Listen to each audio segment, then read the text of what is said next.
आपको इससे पहले क्लास में पढ़ाए थे तत्व वगैरह के बारे में।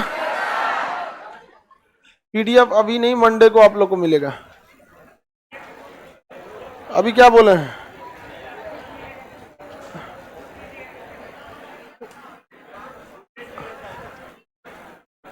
पीडीएफ देंगे, डिसिप्लिन खराब हुआ तो कह देंगे बुक खरीद लो।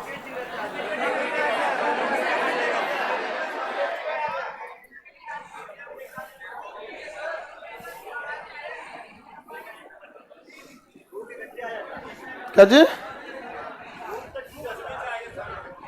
अरे आज ही है कि सवेरे सवेरे दिमाग खराब। उसमें मटेरियल में करेक्शन के लिए नहीं होता है कि कहीं मात्रा उतरा गलती है तो या देखो को बैठाएं कि देखो इसमें मात्रा उतरा कहीं गलती तो नहीं है, तो टाइपिंग मिस्टेक तो होता ही रहता है। वो अपने को विद्वान बन रहा था, कहा कि सर इसमें कुछ सुधार कर देते हैं। हम क्या चीज? तो लिख रहा है धातु, हम बता दिए धातु को चालक करा, ये पीरियोडिक टेबल में बाईं ओर पाया जाता है, अच्छा रहेगा। हम कह रहे दे चोट्टा कहीं का, जब पीरियोडिक टेबल पढ़ाएंगे तो कौन सी पढ़ाएंगे रे? ये सबसे बड़ी खराबी पटना में। यहां टीचर मतलब ना स्टूडेंट की समस्या से ज्यादा अपनी विद्वता दिखाने में लगा हुआ है, यही खराब करके रखता है। पटना में छोटा से छोटा रिजल्ट लेने में 4 साल लगता है। इसके लिए जानते हैं कौन जिम्मेदार है? यहाँ की शिक्षा व्यवस्था। हम कितना हमारा नोट्स कितना मोटा होना चाहिए, भूजा फाकेंगे बैठ के नोट्स पे। अब खुद से सोच के देखो, जब पीरियोडिक टेबल में बाएं दाएं चोट्टा, हम पीरियोडिक टेबल में क्या पढ़ाएंगे? आप इतने जैसे आप अन्य सब्जेक्ट पढ़े भी होंगे, जैसे पॉलिटी पढ़े होंगे, बायोलॉजी, आप देखते होंगे स्ट्रिक्टली हम बोल देते हैं ये यहां नहीं तो नहीं, जहां जाते हैं वहां एकदम पूरा डिटेल से पढ़ा देते हैं। पीरियोडिक टेबल पूरा धातु पढ़ के जाओ ना, बाद में पीरियोडिक टेबल देख लेंगे तो इन्हें भाई कौन सा बड़ा चीज है ना, हम विद्वान कैसे कह लेंगे। अच्छा, यहाँ के लड़के भी वैसे ही हैं, वही लड़के भी उसी टाइप के हैं, तो उनका भी कहना है कि सर देखते ही चलना रहता है यहाँ पे। उसको सॉलिड चीज बताइएगा तो नहीं नहीं नहीं इतना चाहिए उसको, मोटा पढ़ो। यहाँ लोग सबसे देर से रिजल्ट देने वाले शहरों में से है ये। स्मार्ट वर्क की बहुत कमी है यहाँ पे। अब सोचिएगा स्किल्ड आदमी मिल जाए, नहीं।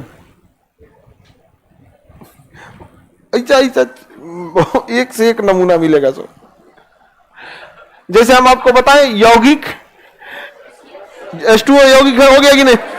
कहा कि सर इसमें एक और सुधार की जरूरत है। कौन चीज कह रहा है? इसमें 2 परमाणु है, इसकी परमाणुकता, इसका भार, अणुभार।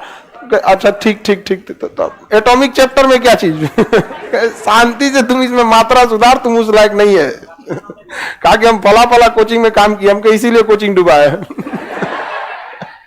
मात्रा सुधार, निकल यहां से। तो दिमाग लगाता है सब होता है ना। तो हर चीज अब मात्रा उतरा सुधारने के लिए हम लोग थोड़े बैठे रहेंगे। लिख दिया आदमी मात्रा उतरा सुधारने के लिए सुधारेगा, दिमाग दे रहा है सब। बड़का बड़का कोचिंग में, कोचिंग में क्या है आजकल तो सब डूब गया। चलिए देखते हैं हम लोग। पदार्थ बता दिए थे, पदार्थ को ये मैटर कहते हैं, इसी को हम द्रव्य कहते हैं। क्या कहते हैं? द्रव्य। ठोस, द्रव, गैस अवस्था में भी रह सकता है, कई अवस्था में रह सकते हैं। भौतिक अवस्था के आधार पर तो कुछ भी डाल सकते हैं। भौतिक अवस्था बच्चों की चीज है, भौतिक यानी देख छू के फील कर सकते हैं, उसे भौतिक अवस्था कहते हैं। क्या कहेंगे? भौतिक अवस्था। ये कितने टाइप के होंगे? 4। ठोस, द्रव, गैस, द्रव, गैस और plasma. Bose Einstein condensate, Bose Einstein condensate. अभी आपको इसके बारे में बहुत ज्यादा आइडिया नहीं मिलेगा, अभी इस पर रिसर्च फेज में है। दूसरा, ये बहुत आगे की चीज है, आपको वैसे भी समझ में नहीं आएगा। देखिए इसमें ना कई लड़के कंफ्यूज हो जाते हैं, सीबीएसई वाले खास करके। द्रव मतलब होता है लिक्विड, अब द्रव्य मतलब होता है मैटर। ये दोनों अलग अलग चीज है। द्रव्य मतलब मैटर, दुनिया का हर चीज क्या है? मैटर है यहाँ पर। अब यहाँ देखिए, ये मेनली ये तीनों चीज पे ही आपको अध्ययन करना होता है। प्लाज्मा बहुत हाई टेम्परेचर की चीज हो जाती है यहाँ पे। ज्वालामुखी से प्लाज्मा निकलता है, सूर्य में प्लाज्मा निकलता है, धधकता हुआ मैग्मा में क्या है? प्लाज्मा। गला हुआ लोहा क्या है? प्लाज्मा।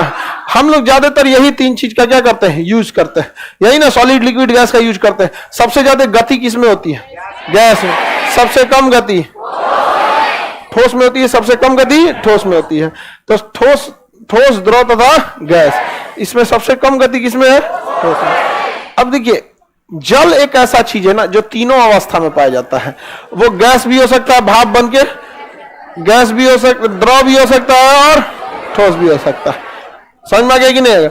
तृक बिंदु एक ऐसा बिंदु होता है, वहां वो तीनों अवस्था में देखा जाएगा। जब जल को 0 डिग्री के आसपास ले जाइएगा ना, तो उसमें कुछ ठोस बर्फ बन जाएंगे, कुछ पानी बना रहेगा, और कुछ ठंडा होकर भाप की तरह, देखिए ठंडा चीज से भी भाप निकलते रहता है ना, तो 0 डिग्री के आसपास जब पानी को ले जाएंगे ना, एकदम 0 से नीचे मत लेकर चलिएगा, टोटल क्या बन जाएगा, सॉलिड बन जाएगा। 0 डिग्री के पास वो बर्फ बनना चालू होता है। 0 डिग्री के पास क्या बनना चालू होता है, बर्फ। तो 0 डिग्री के आसपास में ना उसका कुछ हिस्सा बर्फ बन चुका है, जो सॉलिड रूप ले लिया है, कुछ हिस्सा अभी पानी ही है जो लिक्विड रूप में है, और ठंडा होने के कारण उसमें से भाप एवापोरेशन होते रहता है। तीनों चीजें देखी जाती है, इसे तृक बिंदु कहते हैं। क्या कहते हैं, तृक बिंदु। तृक बिंदु में कौन पाया जाता है, जल। यह इसकी सबसे बड़ी खासियत है। ये तो पढ़ा दिए थे हम आपको। अब देखते हैं रासायनिक अवस्था के, रासायनिक आधार पर। किस आधार पर, रासायनिक आधार पर। रासायनिक अवस्था के आधार पर हम तो को कितने भाग में बांटे थे, 3 भाग। एक क्या था, तत्व। तत्व को अंग्रेजी में एलिमेंट। एलिमेंट। एलिमेंट कितने परमाणुओं से बना होता है, 1 परमाणु। और दूसरा क्या था बाबू, यौगिक। क्या था, यौगिक। यौगिक का फॉर्मूला होता है कि नहीं होता है, यौगिक को अंग्रेजी में कंपाउंड कहते हैं। उसके बाद मिश्रण। क्या था, मिश्रण। मिश्रण को अंग्रेजी में मिक्सचर।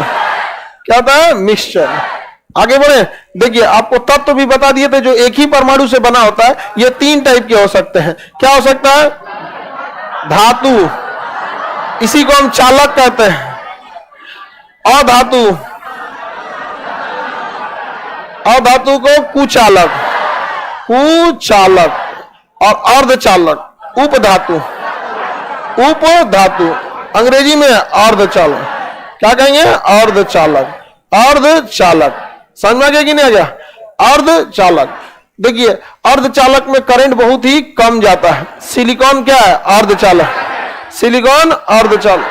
अधातु यानी कुचालक। अधातु मतलब कुचालक। देखिए ये है उसकी ये उसका ओरिजिनल नाम है, धातु ही, मेटल ही कहा जाता है उसको।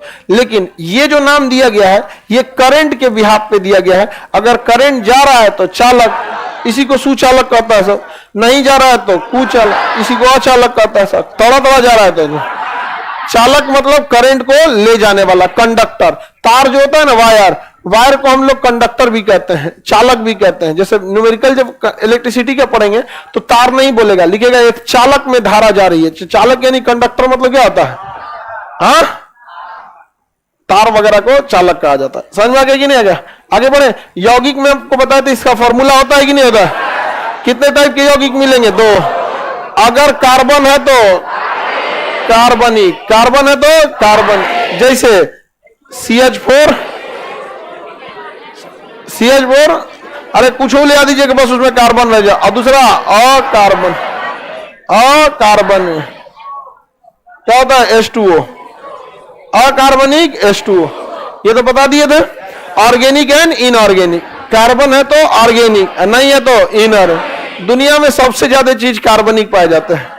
कार्बनिक चीज दुनिया में सबसे ज्यादा पाए जाते हैं। जलाने पे काला धुआं देते हैं सभी से। कुछ और चीज जलाइए, अपने को जला लीजिए, देखिए काला धुआं ना छोड़ेंगे तो कहिएगा क्या है, कार्बनिक है। समझ में आ गया कि तुम तो पूरे काला धुआं छोड़ेगा नहीं देगा, हाँ, प्रदूषण भी होता है। हाँ हाँ, तुम बौका कहीं का करेगी सब, प्रदूषण भी होगा। कार्बनिक का कार्बनिक समझ में आ गया कि नहीं आएगा। कह रहा है C2H4 क्या है, C आ गया ना, कार्बनिक क्या होता है, कार्बनिक हो गया। यहाँ पे SO2 अकार्बनिक।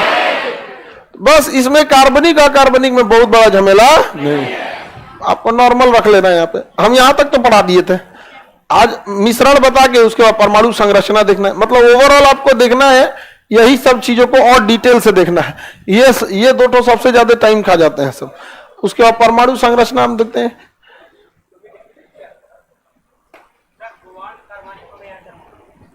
देखो इस गधे का नाम है कोबाल्ट। कोबाल्ट का फॉर्मूला बताओ, CO। कोबाल्ट एक तत्व है, कोबाल्ट अकेले होता है, तत्व है। समझ में गया, ये खाली C देख लिया यहाँ पे कि इसमें भी C है। अरे गधा कहीं का, तो उस तरह से कॉपर में भी तो तुम देखेगा या कार्बनिक है, कैपिटल C नहीं रहना चाहिए, ये उसके साथ आ रहा है। ये दोनों अलग अलग नहीं है। तुम मतलब इसका कहना है कि ये होना चाहिए तो कार्बन और यूरेनियम हो जाएगा। और ये हो गया कॉपर, समझ में आ गया कि नहीं आएगा? तो कोबाल्ट को ये कह रहा है कि कार्बनिक होगा कि कोबाल्ट क्या है? तत्व है। कोबाल्ट क्या है? तत्व। अकेले रहेगा तो तत्व। उस हिसाब से लोहा को भी दू को सोच रहा होगा, दू को सोच रहा था। हाँ, लोहा क्या है? तत्व है। जो अकेले आया तत्व, अकेले आया तत्व।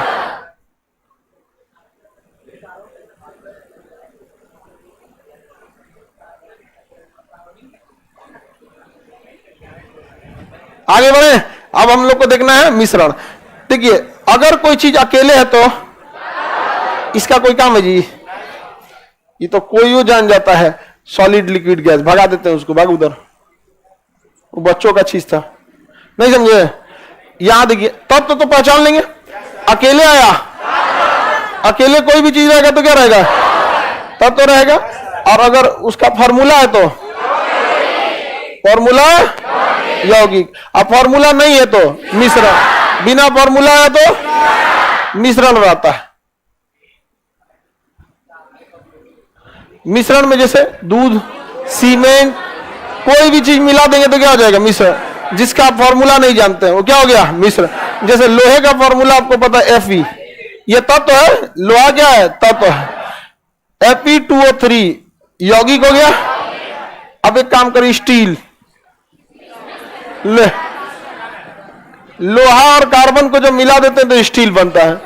अब उसमें लोहा कितना, कार्बन कितना, कोई फिक्स नहीं रहता है। अलग अलग टाइप की स्टील में अलग अलग मात्रा में रहती है। कार्बन ज्यादा मिलाएंगे तो स्टील मजबूत हो जाएगा लेकिन करिया हो जाएगा। कार्बन कम मिलाएंगे तो स्टील कमजोर रहेगा लेकिन उज्जर रहेगा। तो थरिया उरिया में ना कार्बन क्या मिलाता है? कम। कार्बन कम मिलाता है। और थरिया से मजबूती के क्या मतलब है? 1 किलो खाना लेना है, उसमें 1 किलो तो खा ही लेता होगा आदमी। 1 किलो ना खाए तब कौन सी मतलब? अमूमन आदमी 1 किलो जब खाना खाने बैठता है तो 1 किलो खाता है। अरे 250 ग्राम तो तुम पानी पी लेता है, नहीं गा लिया? 100 ग्राम के आसपास दाल ले गया, 100-200 ग्राम सब्जी उब्जी ले गया, 1 किलो खाता। हम तजुर्बा है तब बता रहे हैं तुमको। इधर आजकल हम तौल खा रहे हैं। पहले 1.5 किलो निपटा देते थे हम, तो आजकल अभी पानी उनी सब तौल देते हैं। समझा गया कि नहीं? पानी उनी सब तौल के हम बता रहे हैं। एक बार में आदमी खाता है तब। खाने से पहले वजन करो और खाने के बाद समझ में आ गया 1 किलो खा गया। नहीं पता चलता आदमी का। आगे बढ़े। मिश्रण जो होता है वो क्या होता है बाबू? कई चीजों का मिलावट। सर हम 100 ग्राम खाते हैं, लड़कियों की मैगी खा लेगी इतनी सा, अब वही फट बेहोश हो गया। ऐसे खाना कम खाइएगा तो उसी हिसाब से शरीर कम काम करेगा। और शरीर का ही हिस्सा होता है दिमाग। ऐसा हो ही नहीं सकता कि शरीर ना काम करे दिमाग काम करे। शरीर अगर ठीक है तो दिमाग भी ठीक है। अब भी सबको समझ में आएगी मैगी से काम ना चलने वाला है। अब दिमाग काम कर रहा है कि नहीं? देखो अब दिमाग खुला है सब काम। मैगी होगी में कौन चीज? मैगी बनाने हम ऐसे चेक करते हैं कहां जाएगा, यहाँ पे इतने ना होता है, कहां जाएगा? वो तो एसोफेगस में रह जाए।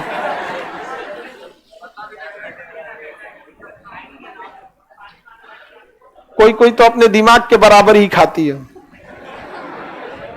तब तो इतने से खाना होगा जी। चलिए अब ध्यान देते हैं मिश्रण को।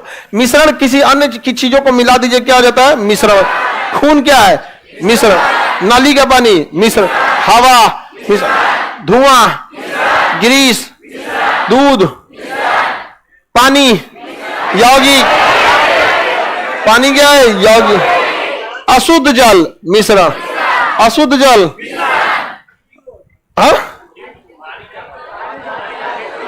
भारी जल फॉर्मूला होता है D2O, जिसका फॉर्मूला हो गया यौगिक। अकेले आया बिना फॉर्मूला के मिश्रण। बिना फॉर्मूला मिश्रण। मिश्रण होता है।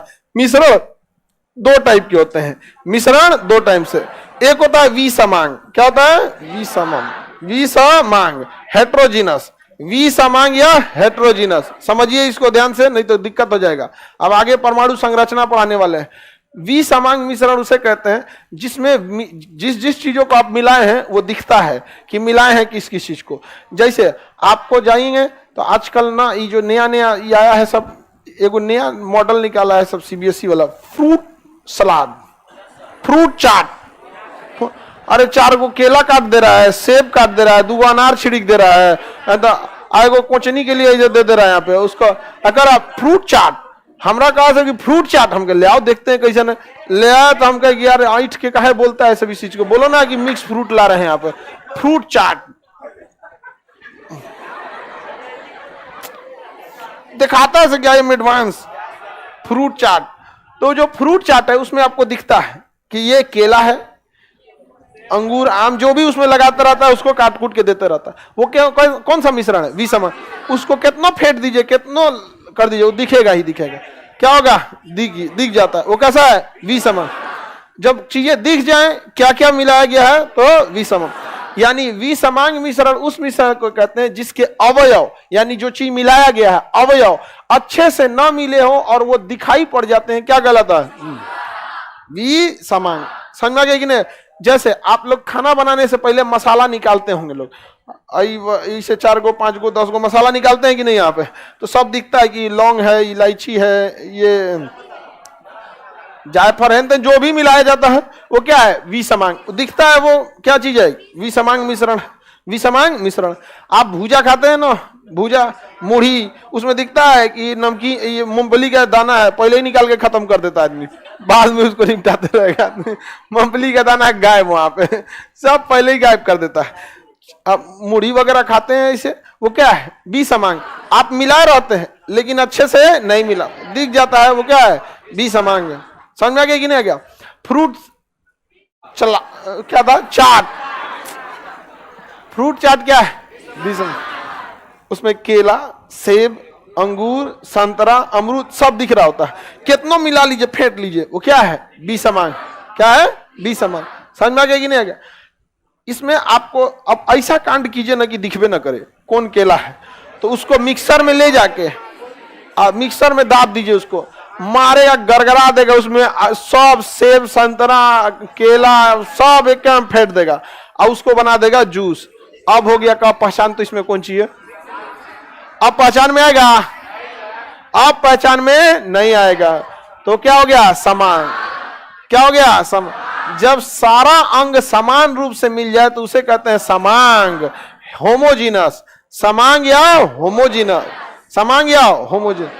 जो मसाला आप निकाले थे थरिया में, उसको छोटकी मिक्सी बोलते हैं उसको। हाँ, मिक्सर तो पुरुष होता है, इतना बड़ा होता है, मिक्सी स्त्रीलिंग है, इतनी चुकी होता है। वहां पे ये 2 गो बड़का प्याज दे देंगे तो काम नहीं करेगा वो छोटका। तो मसाला जो बाहर निकाल के रखे रहते हैं वो क्या है? विषमांग। और जो मसाला को उसमें डाल के पीस देते हैं गरगड़ा के, क्या हो जाता है? समांग हो जाता है। तो समांग बनाना एकदम सिंपल है। जानते हैं क्या कीजिए? पीस पास के जलीय विलियन बना दीजिए, जलीय विलियन बना दे। जैसे विलियन बनाएंगे क्या हो जाएगा? समांग। क्या हो जाएगा?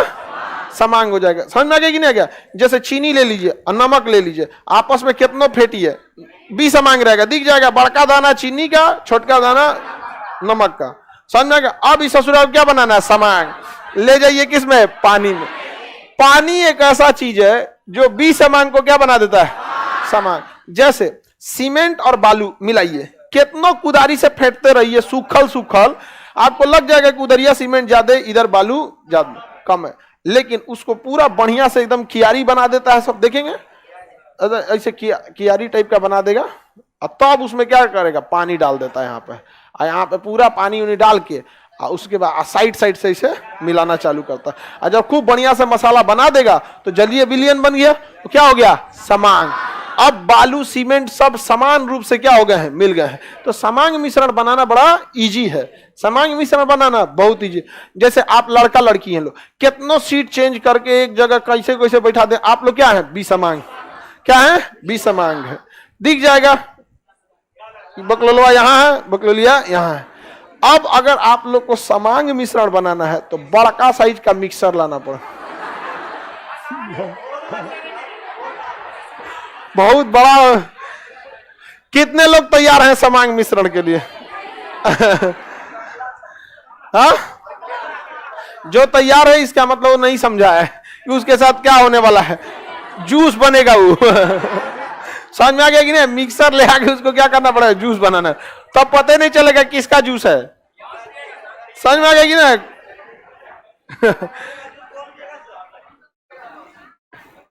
देखो ये कह रहा है कि सर जूस बनाने की जरूरत क्या, लड़की के बाल काट के ऐसे कर दीजिए, सब पता चल जाएगा सामान। बताओ ये सबको खाली बाल काटने से होगा जी? बाल काट, देखो ऐसा ऐसा को ना यंग एज में ही मोतियाबिंद हो जाता है।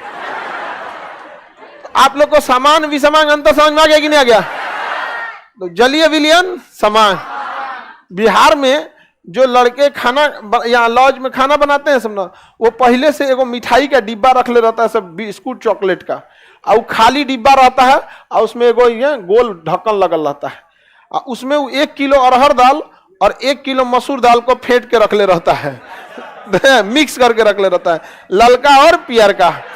वो दिखते रहता है, वो कैसा मिश्रण है, विषम। लेकिन जब उसको निकाल के 2 सीटी लगा देता है, हाँ, तो क्या हो जाता है, समान। बनने से पहले विषम, बनने के बाद समान। समझ में आ गया कि नहीं आ गया? तो समांग मिश्रण में पूरे अवयव क्या हो जाते हैं, मिल जाते हैं। और समांग मिश्रण की खासियत क्या है, देखिए, अगर आप विसमांग मिश्रण लिए, जैसे अरहर दाल और मसूर दाल, आप 1 मुट्ठी निकाले, 1 किलो लिए अरहर दाल और 1 किलो लिए मसूर दाल, यानी रेशियो 1:1 का है। आप 1 मुट्ठी निकाले इसमें से रैंडमली, अभी विसमांग है, तो आपको कितना, जितना अरहर दाल होना चाहिए उतनी ही संख्या में मसूर होना चाहिए, लेकिन ये कभी बराबर नहीं होगा, कभी नहीं, 1-2 दाना आगे पीछे हो जाएगा, इसलिए बराबर मिला ही नहीं। जबकि आपने ओरिजिनली दोनों को 1:1 के रेशियो मिला है, लेकिन मिलेगा नहीं। अब उसको क्या कीजिए, पीस दीजिए। पीस रही है यार, बेसन बनाएगी पबनी। उसमें कुकर में 2-4 सीटी दीजिए। समझ में आ गया कि दाल कितना सीटी में बनता है, 4 सीटी में। कुकर पे भी डिपेंड करता है, मेरा कुकर पागल है, वो खाना बनने के बाद तक में सीटी नहीं देता है, और अगर सीटी दे दिया तो खाना खत्म, अंदर कुछ नहीं बचा है। बड़ा कुकर है एकदम बड़ा, और हम उसमें बनाते हैं। एक बार अपने भर का बनाए, गायब कर दिया सब, हम खोज रहे हैं कहां गया रे, यहाँ सट गया था, उसको घींच घींच निकालना पड़ा इसे यहाँ पे। तो देखिए ये क्या है, विसमान। और जब दाल बना देंगे तो समान, दाल बन गया तो समान। अब उस दाल में, कटोरी में दाल लीजिए इसे। पीछे वाले बकलोल सरकारी स्कूल नहीं है कि हम कह रहे हैं कि दाल ले लीजिए तो आप पीछवा से बोलिएगा ले लीजिए, और सरकारी मास्टर की तरह हम चुपचाप करेंगे, ठीक है? ये सरकारी स्कूल नहीं है। यहां पढ़ने से एक अपना मेंटल लेवल लेके चलना ना, इन्हें कि भाई छोड़े चल दिए क्लास, हम कहें कि दाल का कटोरी, हाँ सर ले लिए, समझ में आया ना? और ये सब लक्षण के बाद आप सोचते हैं कि हमको रोजगार क्यों नहीं मिलता है। कोई कंपनी किसको देगी नौकरी? होनहार लोगों की कमी तो है नहीं यहाँ पे। अब ये सब जो चीजें हैं ना, ये घर वालों को सिखा के भेजना चाहिए। घर वालों को भी कोई मतलब नहीं है, लड़का खा रहा है तो जब ये नहीं सिखा रहा है कि आवाज नहीं करना चाहिए, चल रहा है तो चप्पल घसीट रहा है, यार तुम इतना छोटे छोटे चीज नहीं सिखाए और उम्मीद रखते हो कि तुम्हारा लड़का बहुत बड़का काबिल होके आएगा। ये छोटी सी छोटी चीज पे ध्यान नहीं देके भेजे।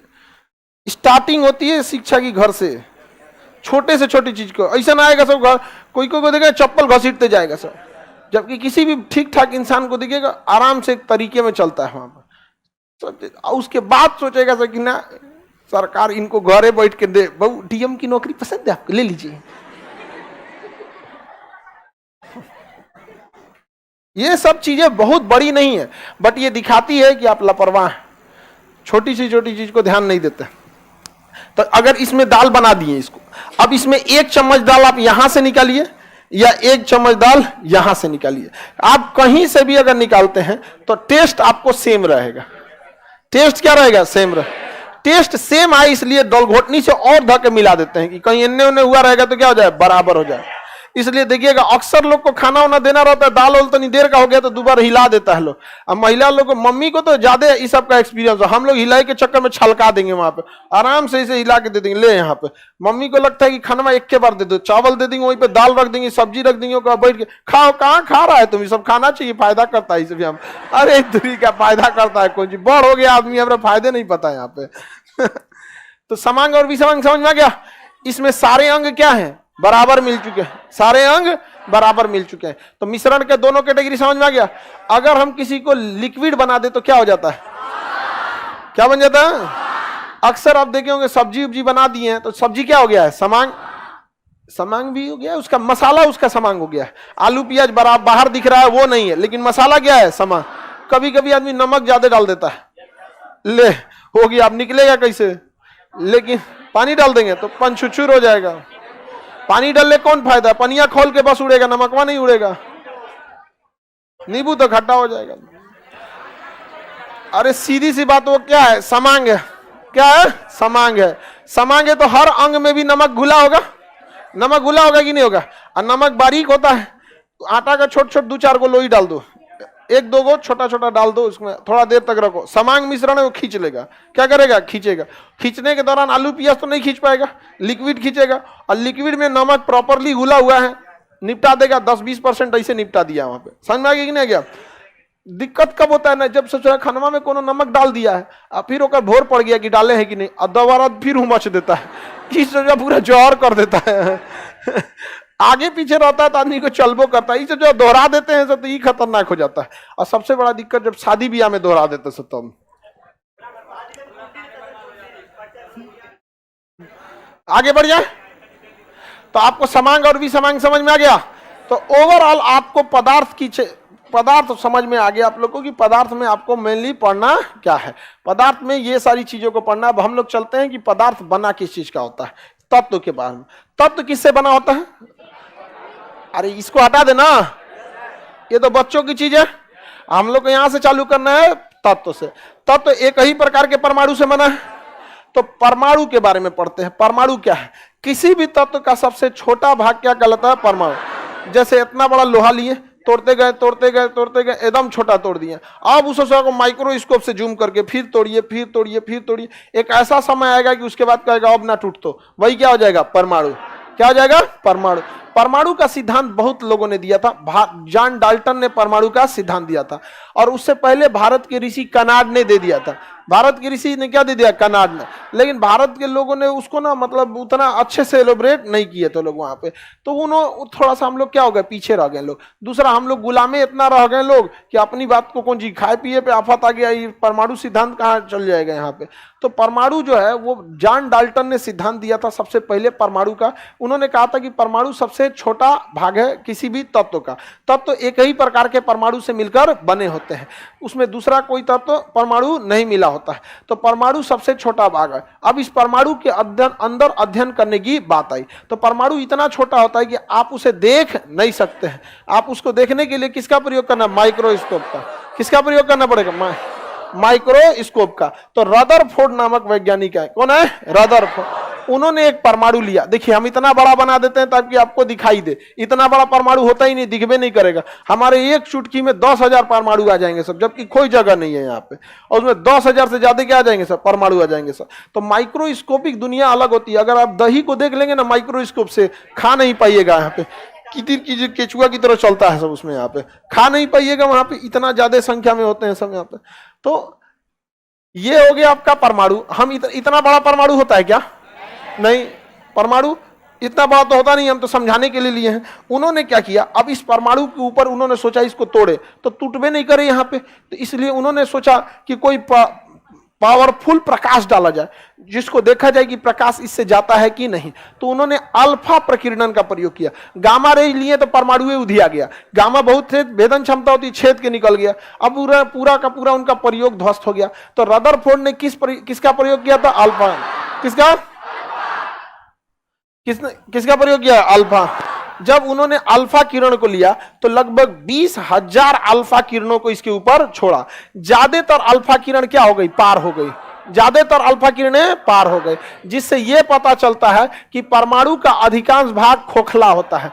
परमाणु का अधिकांश भाग खोखला होता है। अगर खोखला नहीं होता तो क्या यह अल्फा कण पार हो पाती, अल्फा कण पार नहीं हो पाती। तो पहला पता चला कि परमाणु का अधिकांश भाग क्या हो गया, खोखला। नियम नंबर 1, इसमें अल्फा कण का प्रयोग किया था। किस किरण का प्रयोग किया गया था, अल्फा किरण। किसका प्रयोग, अल्फा किरण का प्रयोग किया जाता है। इससे पहला पता चला कि परमाणु का अधिकांश भाग क्या है, खोखला है। क्या चीज है, खोखला है, अधिकांश भाग खोखला। इसके बाद इन्होंने देखा कि कुछ किरणों को इन्होंने केंद्र के पास से गुजारने की कोशिश की, केंद्र के पास से, तो ये साइड में भाग गई। केंद्र के पास से गुजारने की कोशिश की तो क्या हो गई, साइड भाग गई।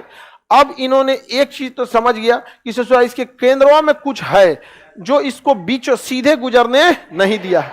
तो कुछ किरणें क्या हो गई थी, विचलित हो गई थी। क्या हो गई थी, विचलित हो गई थी, केंद्र से भाग गई थी। केंद्र से क्या हो गई थी, भाग गई थी। अब इन्होंने एक बात बताया कि बीच में कुछ ना कुछ है जिससे ये टकरा के क्या हुई हैं, भागी हैं। तो रदरफोर्ड ने सोचा कि कहे ना एकदम बीचवे में डाल देते हैं। तो जैसे इन्होंने बीच में किरण दिया तो किरण वापस चली गई। क्या हो गई, वापस चली। तो उन्होंने कहा कि बीच में कोई ना कोई पदार्थ है जिसका नाम है न्यूक्लियस। क्या है, न्यूक्लियस। उन्होंने केंद्रक नाम दिया। क्या नाम दिया, केंद्रक। तो बीच के पदार्थ का क्या नाम दिया, केंद्रक। केंद्रक, न्यूक्लियस, जिससे टकरा की किरणें क्या हुई थी, वापस गई थी। केंद्रक से टकरा के ही किरण क्या हुई थी, वापस गई थी। समझ में आ गया कि नहीं आ गया? तो बताइए अल्फा प्रकीर्णन का प्रयोग किसने किया, रदरफोर्ड। इससे हर लाइन में से क्वेश्चन पूछा हुआ है, इसलिए याद रखिएगा आप लोग। अल्फा प्रकीर्णन की खोज रदरफोर्ड। अल्फा प्रकीर्णन में कौन सी किरण का प्रयोग, अल्फा। अल्फा किरण जो होती है वो पॉजिटिव होती है। क्या होती है, पॉजिटिव। अल्फा किरण पॉजिटिव चार्ज होती है, निगेटिव चार्ज नहीं होती। अब आप बताइए रदरफोर्ड को एक चीज तो समझ में आया कि जो केंद्र में गया है उससे टकरा के ये वापस आया। टकरा के वापस उसी शर्त पे आ सकता है जब केंद्र में पॉजिटिव हो, क्योंकि अगर केंद्र में निगेटिव चार्ज रहता ससुरा अल्फा वहीं रह जाता। तो इससे डायरेक्ट नहीं बल्कि इनडायरेक्टली पता चल गया कि परमाणु का केंद्र पॉजिटिव होता है कि निगेटिव। तो परमाणु का केंद्र पॉजिटिव। यही रीजन है जो ठीक पॉजिटिव से टकराया था वो वापस आया, जो हल्का सा साइड में गया पॉजिटिव पॉजिटिव एक दूसरे को ढकेल देते हैं। तो केंद्र से क्या कर दिया था, ढकेल दिया था। इसी के साथ रदरफोर्ड ने खोज कर दिया था परमाणु के नाभिक का। तो बताइए परमाणु के नाभिक की खोज, नाभिक की खोज अल्फा प्रकीर्णन रदर। परमाणु का नाभिक ठोस होता है या खोखला, ठोस। अब परमाणु का बाहरी भाग खोखला, खोखला होता है। नाभिक पॉजिटिव होता है कि निगेटिव। नाभिक की खोज किसने किया, रदर। किस प्रयोग में, अल्फा प्रकीर्णन के प्रयोग में। उन्होंने कहा ये नाभिक है और ये जो नाभिक है ये क्या होता है, पॉजिटिव होता है। कौन होता है, पॉजिटिव। तो नाभिक की खोज रदरफोर्ड, रदरफोर्ड। इसके बाद आया गोल्डस्टीन। कौन आया, गोल्ड। कहा कि कौन सी खोज ले रहे रदरफोर्ड, देखें हम तो नहीं। तो यहाँ पे ई जाके नाभिक को खखोरने लगा, माइक्रोस्कोप से जूम किया और नाभिक को खखोरने लगा और उसमें से उसको मिल गया प्रोटॉन। कहा कि कौन ची है रे, कहा कि हमरा तो ना मिला था। तो गोल्डस्टीन कहा कि अब हम वैज्ञानिक हो गिलो। गोल्डस्टीन ने क्या खोज दिया, प्रोटॉन। गोल्डस्टीन ने क्या खोजा, प्रोटॉन। अब रदरफोर्ड लड़ गया, ना हम खोज लियो नाभिक, प्रोटॉन हमारा। तो कहीं कहीं देखिएगा प्रोटॉन किस पे लिखता है, रदरफोर्ड, लेकिन प्रोटॉन की खोज गोल्डस्टीन। प्रोटॉन की खोज गोल्ड, नाभिक की खोज। अब रदरफोर्ड घुसिया गया, कहा कि नाभिक हम खोजे हैं तो इसके अंदर वाला प्रोटॉन भी मेरा ही होना चाहिए। तो गोल्डस्टीन कह रहा नहीं मेरा होना चाहिए। तो हम खोजे, जूम करके इतना खखोरे थे नाभिक को यहाँ पे। तो दोनों लड़ गया सब, लेकिन किसको वैल्यू देंगे, गोल्डस्टीन को। तो बताइए नाभिक की खोज, नाभिक रदरफोर्ड। किसने किया, रदरफोर्ड। लेकिन proton, proton Goldstein, proton gold. ये दोनों लड़ गया सब। आया चैंडविक। कौन आया, कहा कि कौन लड़ता है यहाँ पे। तू कहता है देखो चैंडविक भाई, नाभिक हम खोजे, ई कह रहा है प्रोटॉन हम खोजे। कहा क्या कोई बात नहीं, नहीं लड़ो। चैंडविक भी जूम किया और भी खखोरना चालू किया किसको, नाभिक को। नाभिक को खखोरा, ओकरा न्यूट्रॉन मिल गया। उसको क्या मिल गया, न्यूट्रॉन मिल गया। तो बताइए न्यूट्रॉन की खोज, न्यूट्रॉन की खोज किसने खोज किया, चैडविक ने किया। किसने किया, चैडविक। अब गोल्डस्टीन और रदरफोर्ड दोनों एक दूसरे को देख रहा था। बताओ लड़ाई नहीं किए रहते तो खोदाई नहीं हुआ रहता। हाँ, हड़प्पा की खोदाई इतिहास में, नाभिक की खोदाई केमिस्ट्री में। समझ में आ गया कि नहीं गया? बताइए नाभिक में क्या क्या मिल गया, न्यूट्रॉन और प्रोटॉन, न्यूट्रॉन और प्रोटॉन। समझ में आ गया? नाभिक की खोज उसके अंदर प्रोटॉन, उसके अंदर न्यूट्रॉन। चैडविक ने खोज दिया।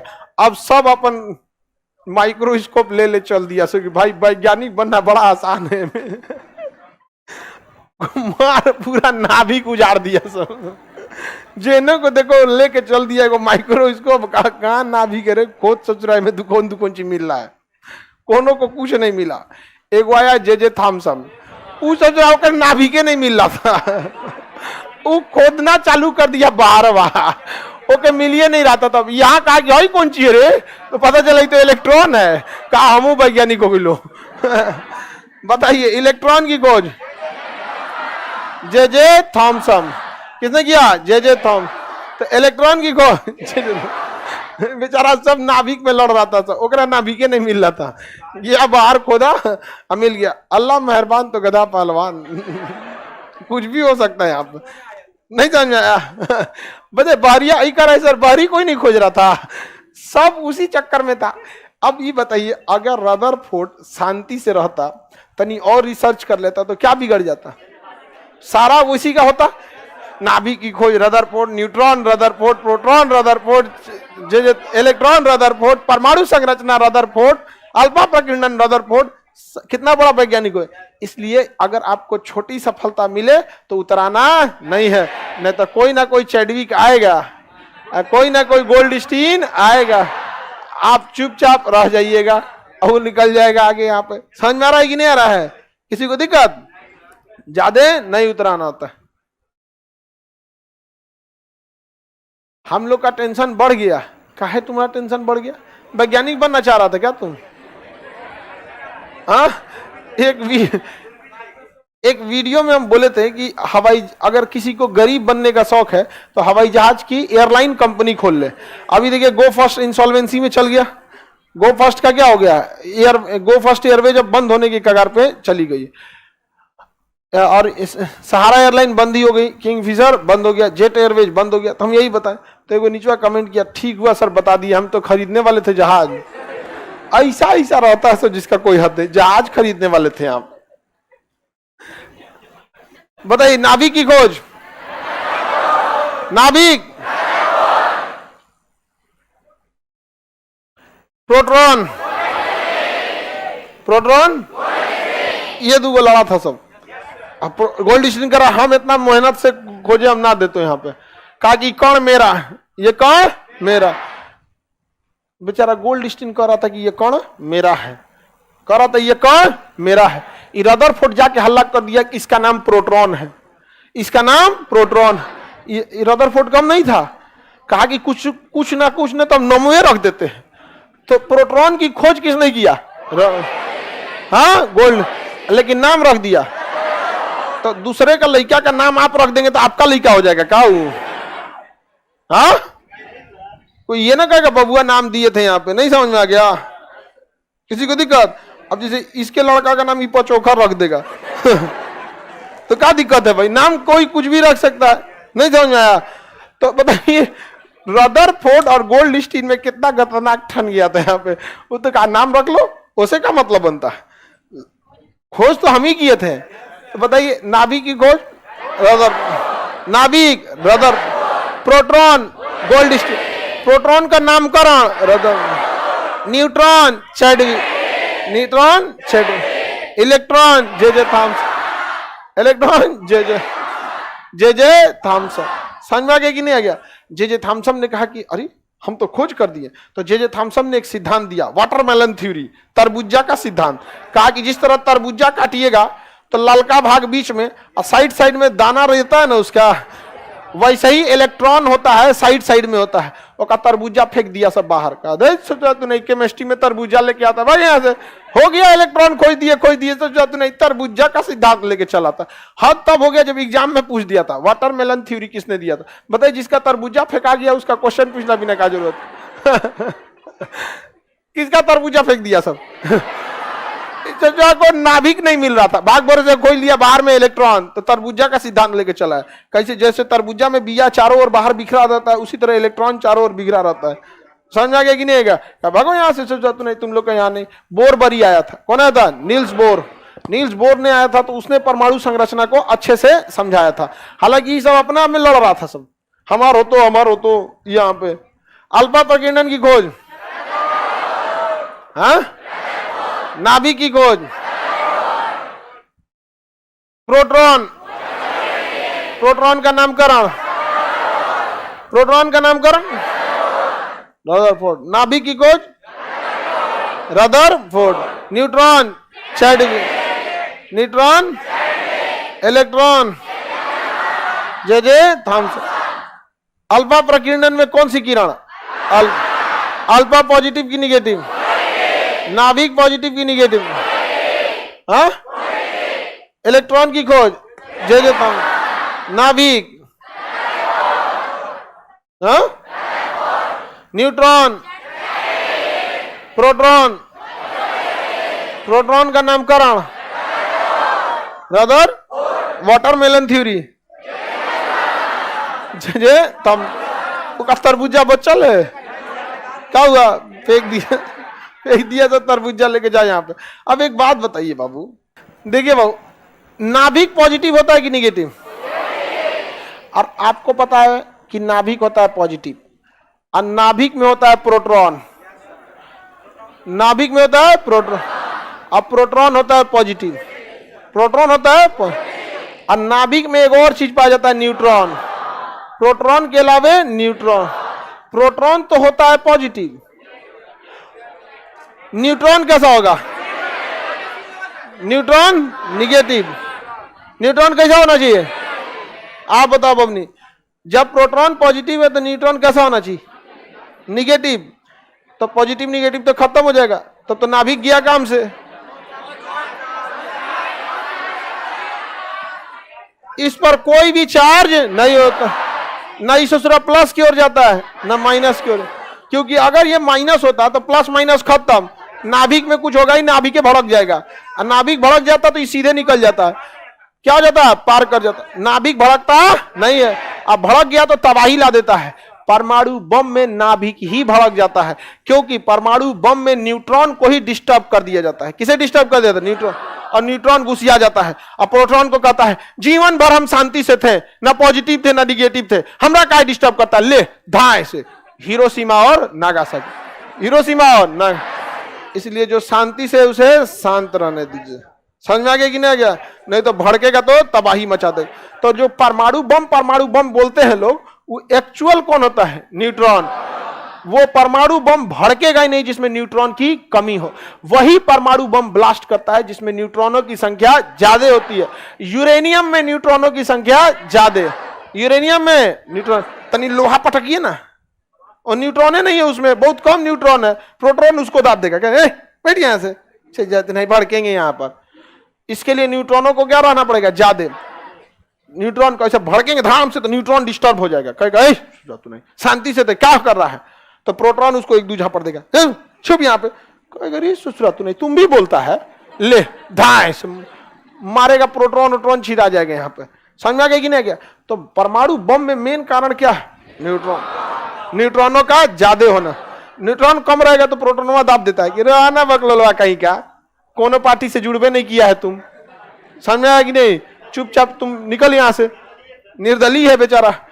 प्रोटॉन कौन सा है, पॉजिटिव है प्रोटॉन, और इलेक्ट्रॉन जो होता है निगेटिव होता है। इलेक्ट्रॉन कैसा होता है, निगेटिव होता है। ये दोनों एक दूसरे में ताका झाकी करते रहते हैं सब, और जब किसी में ताका झाकी होता है तो लगातार चक्कर लगाया जाता है उसका। नहीं समझा? इसका मतलब आप लोग क्या हैं, इलेक्ट्रॉन। समझ में आ गया कि नहीं? किसका चक्कर लगा रहे हैं, प्रोटॉन का। आपको पता नहीं है प्रोटॉन के पास पहले से बैठा है न्यूट्रॉन। नहीं, जीवन भर चक्कर मारो, कुछ ना हो तो बस देख के मुस्कुरा देते हैं, चक्कर लगा दो। समझ में आ गया कि नहीं आ गया? सबका प्रोटॉन के पास क्या है, न्यूट्रॉन। समझ में आ गया कि नहीं आ गया? अगर आप चक्कर लगा रहे हैं, न्यूट्रॉनवा को पता चल गया तो यही न्यूट्रॉनवा कभी आपको गांधी मैदान घेर के मार देता है। चट्टा कहीं का, पहले से रजिस्ट्रेशन हो लो। लड़की लोग को समझ में आ रहा है? बेचारा इस सब को कुछ नहीं पता है। इस सब चक्कर में मत रहिएगा। हर प्रोटॉन के पीछे क्या है? लेकिन न्यूट्रॉन पे कोई चार्ज होता है? शांति से रहता है, आपको पता ही नहीं चलता है। आप क्या मारते हैं? चक्कर। वही तरबुज्जा का सिद्धांत होगा आपका, फेंका जाएंगे बाहर, जाए यहां से और लेके चल देगा यहाँ पे। समझ में आ गया कि नहीं आ गया? लेकिन कभी कभी इन दोनों में विस्फोट होता है, तो वही परमाणु बम।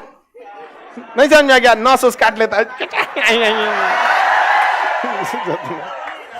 धमनी उमनी काट लेता है, अरे चमड़वा काट ले रहता है सब। अरे तुम नस काट लियो तो फोटो क्या भेजते हो? मतलब काटना उद्देश्य नहीं था, फोटो भेजना उद्देश्य था।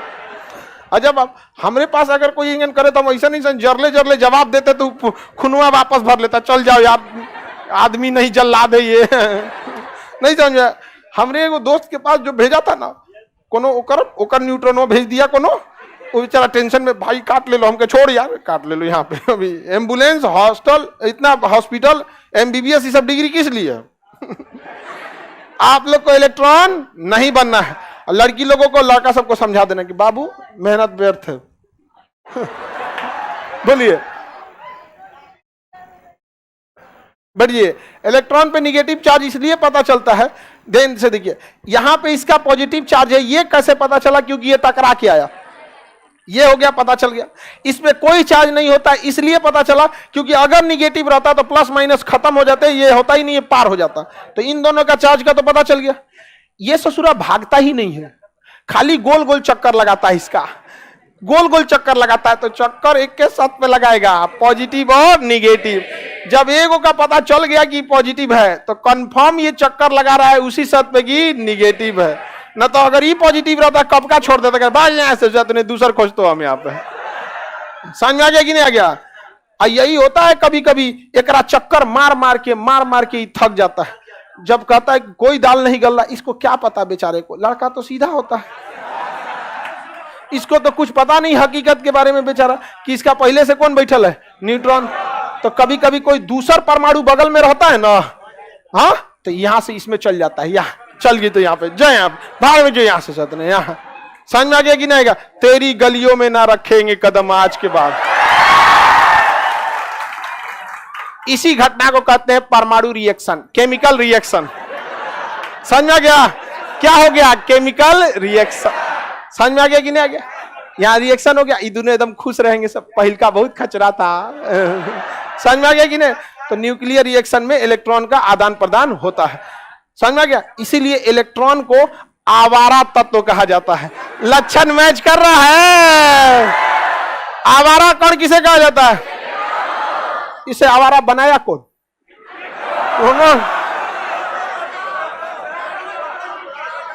देखिए, टकला करे नहीं सर, प्रोटॉन को दोष मत दीजिए।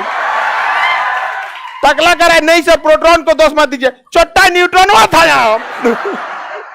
ये लगता है लात खाया है, इतना गहराई से कोई। ये पक्का लात खाया है यार। आवारा कण किसे कहते हैं? लेकिन कोई उसको आवारा बना देता है तो क्या करें यहाँ पे? समझ में आ गया कि नहीं? लड़का लेकिन सीधा होता है। समझ में आ गया कि नहीं? लड़की लोग को समझ में आ गया? बेचारी सब कभी नहीं समझ में आया। चलिए आगे का क्लास मंडे को समझा देंगे, ठीक है? समझ में आ रहा है कि नहीं लाइव में सब लोग को? रिएक्शन ऐसे रिएक्शन में करना कौन सी है? आप लोग खुद हर 2 महीना पे रिएक्शन करते रहते हैं आप लोग।